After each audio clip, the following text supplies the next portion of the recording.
네, 앞서 보신 것처럼 최근 부천에서는 부천고의 과학고 전환에 대한 정책 논의가 한창입니다. 정치권에서도 적극적으로 나서고 있는데요. 이와 관련해 부천을 지역구 김기표 더불어민주당 의원 전화 연결돼 있습니다. 관련 내용 짚어보겠습니다. 의원님, 부천고의 과학고 전환에 대한 논의가 최근 들어 더욱더 활발하게 이어지고 있습니다. 지역사회 각계각층이 나서서 함께 추진하는 이유가 있을까요?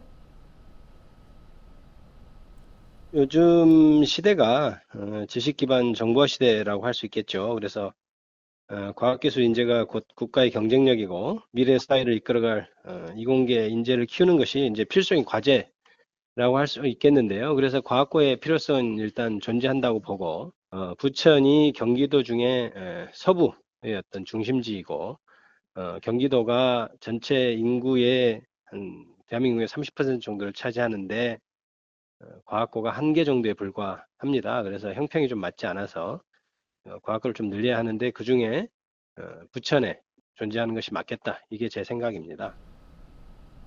그렇다면 이번 과학고 유치에 있어서 부천이 좀 유리한 상황인가요? 부천고등학교가 과학 중점학교로 운영되고 있었기 때문에 과학고 전환에 따른 수학이나 과학 등의 이렇게 교과과정 준비가 좀 수월하게 이루어질 수 있고 그다음에 그린 스마트 스쿨 공간 재구조화 사업비라고 돼 있어요. 그게 확보되어 있어서 과학고 전환에 필요한 예산과 시간을 대폭 줄일 수 있는 장점이 분명히 존재합니다. 그러나 그럼에도 불구하고 사실은 이제 부천을 포함해서 용인이나 성남, 고양, 어디죠? 안산, 평택 이런데 한 10개 지자체, 10개가 좀 넘는 것 같습니다. 지자체가 경쟁 중이라서 사실은 한 치 앞도 내다보기는 좀 어려운 상황입니다. 네, 현재 과학고 유치가 그야말로 지역의 핵심 현안이 됐는데요. 인구 유출 문제와도 연관 지을 수 있다고요? 학생들이 빠져나가면 그냥 학생들만 나가는 것이 아니고 부모와 보호자들이 같이 빠져나가는 문제가 있어서 인구 감소의 어떤 원인 중에 하나로 꼽혔습니다. 그래서 그 부분에 있어서는 꼭 부천에서 유치가 되는 것이 저는 맞겠다고 생각하고요. 또 그렇게 외부에서 혹시 인재들이 또 들어오는 문제에 대해서 우려하는 분도 있는데 외부에서 들어온다 하더라도 부천에서 학교를 다닌 학생들이 나중에 부천에도 크게 공헌할 수 있는 기회가 더 열려 있다. 그럴 가능성이 높다. 이런 점에서 저는 반드시 유치되어야 한다고 생각합니다. 네, 반면 지역에서는 우려하는 목소리도 있습니다. 이렇게 우려하는 목소리에 대해서는 어떻게 설득해 나가야 할까요?